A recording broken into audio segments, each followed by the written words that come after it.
రాబోయే ఎలక్షన్లో MP elections ఉన్నాయి, ఎమ్మెల్సీ ఎలక్షన్స్ ఉన్నాయి. కాంగ్రెస్ అభ్యర్థులు ఎలా ఉంది, ప్రచారం ఎలా ఉంది, ఎలా గెలవబోతున్నారు? పార్లమెంట్కి సంబంధించి చాలా స్పష్టంగా సరే మొదట్లో ఏందనంటే డివైడ్ అండ్ రూల్ పాలసీ తోటి బీజేపీ పార్టీ బీఆర్ఎస్ పార్టీ రెండు ఒకటి, అంటే బీఆర్ఎస్ కానీ బీజేపీ రిస్తేదార్ సమితి కానీ తప్పుదో పట్టించే ప్రయత్నం చేశారు. కానీ ఈరోజు చాలా స్పష్టంగా ప్రజలు కాంగ్రెస్ పార్టీ 3 నెలల పరిపాలనలో ఏదైతున్నా 6 గ్యారంటీలు సరే 6 అమలు చేయకపోయినా 5 గ్యారంటీలు అమలు చేసి 3 నెలల నుంచి ఇంత చిత్తశుద్ధితో ఉండి 10 సంవత్సరాలుగా వాడు ఏమి చేయలే. బీజేపీ పార్టీ కూడా 10 సంవత్సరాలుగా తెలంగాణకి ఏమి ఇచ్చిర్రు అని అంటే వాళ్ళ దగ్గర కూడా ఈరోజు స్పష్టమైన మీకు అదే చెప్తున్నా. ఈ రోజు 1,00,00,000 కోట్లు ఇస్తే ఇదే కిషన్ రెడ్డి గారు ఉన్న అంబర్పేట నియోజకవర్గంలోనే నేను కూడా ఉండేది.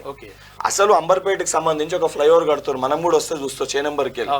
ఇన్ని నువ్వు కేంద్ర మంత్రిగా ఉండి నువ్వు అనేక సందర్భాల్లో నువ్వు ఏదైతే అనేక సార్లు నువ్వు అదే శాసనసభకి ప్రాతినిధ్యం వహించి ఈ రోజు కేంద్ర మంత్రిగా ఉన్నావు, ఒక ఫ్లైఓవర్ కట్టలేకపోయినావు తెలంగాణలో, నువ్వు కంప్లీట్ గా దాన్ని నువ్వు నిర్మూలించావు, అదైతే కాదని బిల్డ్ చేయలేకపోయినావు, నిర్మించలేకపోయినావు ఇప్పటిదాకా. ఇంకోటి ఇదే ఈటల రాజేందర్ హుజరాబాద్ బై ఎలక్షన్ లో ఎమ్మెల్యే గెలిపించారు కదా, అప్పుడు ఆయన ఎమ్మెల్యే ఉండే కదా. ఇదే మా కమలాపూర్ కుప్పల్ మధ్యలో ఒక రైల్వే బ్రిడ్జ్ ఉంటది, స్టేట్ గవర్నమెంట్ పరిధిలో కంప్లీట్ అయింది, మధ్యలో వేయాల్సిన ప్యాచ్ అనేది సెంట్రల్ గవర్నమెంట్ పరిధిలో వస్తుంది, అది వీళ్ళు కంప్లీట్ చేయలేకపోయారు. అన్న సొంత కాన్స్టిట్యున్సీలో ఒక వర్క్ కంప్లీట్ చేయలేని వీళ్ళు తెలంగాణకి 1,00,00,000 కోట్లు ఇచ్చినామంటే ఎక్కడ ఇచ్చినావు, ఏమి ఇచ్చినావు, దానివల్ల ఏం జరిగిందని శ్వేతపత్రం రిలీజ్ చేయొచ్చు కదా. ఇదే కిషన్ రెడ్డి గారు బయటకు వచ్చి మాట్లాడొచ్చు కదా, ఇదే వీళ్ళు ఎమ్మెల్సీలు బయటకు వచ్చి మాట్లాడొచ్చు కదా. ఇంకోటి గాడిద గుడ్డు అనేది ఒక సందర్భం అన్న, గాడిద గుడ్డు పెట్టదు, గాడిద గుడ్డు పెట్టదు అనేది ఎంత వాస్తవమో తెలంగాణ రాష్ట్రానికి బీజేపీ పార్టీ ఏమి ఇయ్యలేదు అనేది అంత వాస్తవం. ఎందుకంటే మన గ్రామాల్లో మనకు ఒక చిన్నది ఉంటది, సామెత ఉంటది, ఏమి ఇచ్చినవారో నాకు ఇచ్చింది గాడిద గుడ్డ అని, ఏమి ఇవ్వకపోతే గాడిద గుడ్డు ఇచ్చినావా అని అంటారు.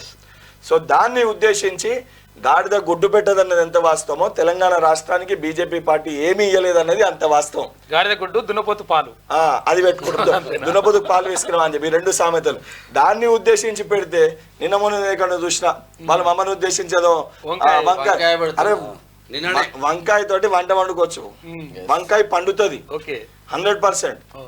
కాంగ్రెస్ ప్రభుత్వం కూడా 100% ప్రజలకి ఇచ్చిన ప్రతి హామీని నెరవేరుస్తాము, 100% ఏ ఒక్క హామీని కూడా విస్మరించము, మర్చిపోము.